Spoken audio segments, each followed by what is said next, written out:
शरीराचा अभ्यास करून रिपोर्टवरनं तुमचे रोग निदान करतात आणि मग औषध देतात, पण रिपोर्ट सगळे काढावे लागतात. तसंच हातामध्ये आहे. तुम्हाला सगळे माउंट्स चेक करावे लागतील. आता चेक करायचं म्हणजे काय की तो प्लस आहे का मायनस आहे. प्लस कसा ओळखायचा? आता मी एक उदाहरण दिलं की गुरु उंचवटा प्रभावी, तर तो बोलताना असा बोलतो, मी तुला सांगून ठेवतो असं व्हायला पाहिजे. ही जी बोटाची जरब आहे ना ती गुरु उंचवट्याने दाखवली आहे. त्याचं हे बोट रवीपेक्षा जास्त उंच जातं. रवीचं बोट तिसरं आहे, गुरुचं बोट पहिलं आहे. जर तुम्ही पाहिलं तर गुरुचं बोट जर मोठं असेल तर रवीपेक्षा त्याची उंची जास्त दिसते. हे कसं ओळखायचं? एक उदाहरण देतो. धावण्याच्या शर्यतीमध्ये पहिला फार पुढे गेलेला आहे. बरं. आपण म्हणतो त्याला गोल्ड मेडल मिळालं, पण दुसऱ्या आणि तिसऱ्यामध्ये फोटो फिनिश आहे.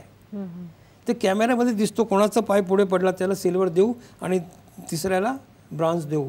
तसं गुरु आणि रवी या बोटामध्ये कॉम्पिटिशन आहे. पण गुरुचं बोट मोठं असेल तर नेहमी ते पुढं दिसेल आणि ते बाकीची बोटं तिथे कल्ल्यासारखी दिसतील. इथे मी एक छोटंसं उदाहरण देतो. नरेंद्र मोदी साहेबांचे, आपले सन्माननीय पंतप्रधान, त्यांच्या हातामध्ये शनीचं बोट रवीकडे वळलेलं आहे.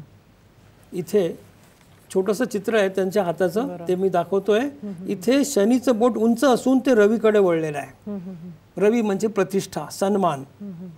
कारण रवी प्रभावी आहे, त्या उंचवट्याने त्याला आपल्याकडे अट्रॅक्ट केलंय. शनीचं बोट उंच असताना शनी रवीकडे वळतंय, म्हणून उंचवट्याचं महत्त्व जास्त आहे. त्याचे रिझल्ट्स आयुष्यभर त्याला मिळत राहतात. आणि त्याच्या बरोबर सपोर्टिंग कोण आहे तो त्याचा मित्र असतो.